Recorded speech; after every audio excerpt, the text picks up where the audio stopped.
L'émir Abdelkader par l'archevêque d'Alger Henri Tessier. Paix à son âme. Le traité des Michel, le 26 février 1834. Le 23 avril 1833, le général des Michel avait été nommé commandant des troupes françaises de l'Ouest algérien. Il s'efforce alors pendant plusieurs mois de réduire la force de l'émir, mais sans réussir vraiment à l'atteindre. Dinsen, un officier de l'armée française d'origine danoise, nous décrit bien cette présence insaisissable de l'émir autour des forces françaises à chacun de leurs déplacements. Il évoque par exemple le déplacement de Missadrine à 15 km d'Oran, d'une commission scientifique française chargée de visiter Oran et sa région. Citation. Le 1er octobre, la commission partit étudier la vallée de Missadrine, accompagnée de 1800 hommes sous le commandement du général des Michel. Au lac de Sebra, près de Ain Beda, les cavaliers de l'émir Abdelkader, qui jusque-là s'étaient tenus dissimulés derrière les crêtes, attaquèrent la colonne française. Les Français procédèrent à une retraite en bon ordre vers Oran, avec quelques morts et 30 blessés.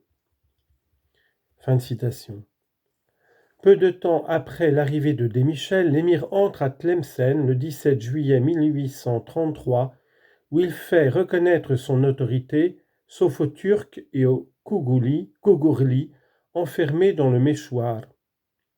Desmichel, lui, occupe Mazagran et Mostaranem le 29 juillet 1833, mais l'émir s'y déplace immédiatement pour prendre à revers les Français. Desmichel aboutit à la conclusion qu'il n'est pas possible à une armée classique de venir à bout des attaques continuelles des tribus galvanisées par la résistance de l'émir. Il lui vient alors l'idée de conclure un traité avec l'émir. Celui-ci deviendrait, de son point de vue, le responsable de toutes les tribus de l'intérieur en Oranie, cependant que la France garderait les zones déjà occupées autour des ports, Oran, Arzow, Mostaranem. La liberté du commerce serait reconnue par les deux parties. En fait, un arrangement de cet ordre avait déjà été tenté autour d'Alger par le général Berthesen.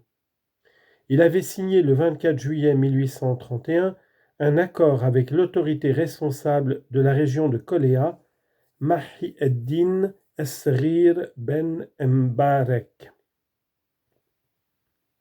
Celui-ci devait assurer la paix entre les tribus de la Mitidja et de ses environs, laissant à la France la zone des ports et garantissant la liberté du commerce.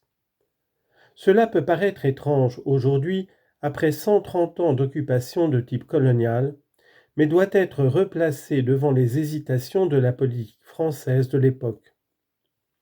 Doit-on se contenter d'occuper quelques ports et de commercer avec la population, ou bien faut-il envisager une occupation de tout le territoire qui allait devenir l'Algérie ? Mais cette tentative de Berthesen fut réduite à néant par l'arrivée à Alger du général Savary, qui représentait le camp de ceux qui voulaient l'occupation complète et violente de toute l'Algérie. Il en fut de même avec l'ouest de l'Algérie. Le traité des Michel avait été signé le 26 février 1834. Desmichel fut désavoué par ses autorités à Alger, qui nommèrent pour le remplacer le général Trezel.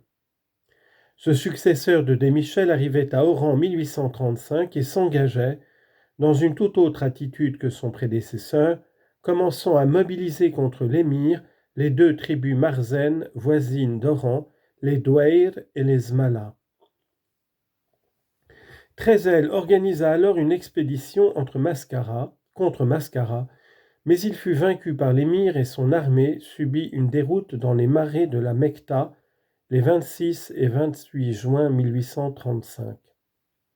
L'émir pensait, après cette victoire, pouvoir se consacrer au rassemblement des tribus autour de son projet d'État algérien. Mais à peine avait-il gagné la bataille de la Mekta que plusieurs défections graves se produisirent dans des tribus qui considéraient que l'émir avait désormais, avec le traité, renoncé au djihad contre la France et n'avait donc plus besoin de leurs forces. Des désordres se multiplièrent, en particulier avec Mustapha Ben Smaïl, ancienne Ara des Douaires et des Smala. L'émir fut engagé dans de durs combats où il faillit perdre sa capitale Mascara et même sa vie. Et Mascara sera d'ailleurs occupé le 6 décembre 1835 pendant 2 jours par Clausel et le duc d'Orléans.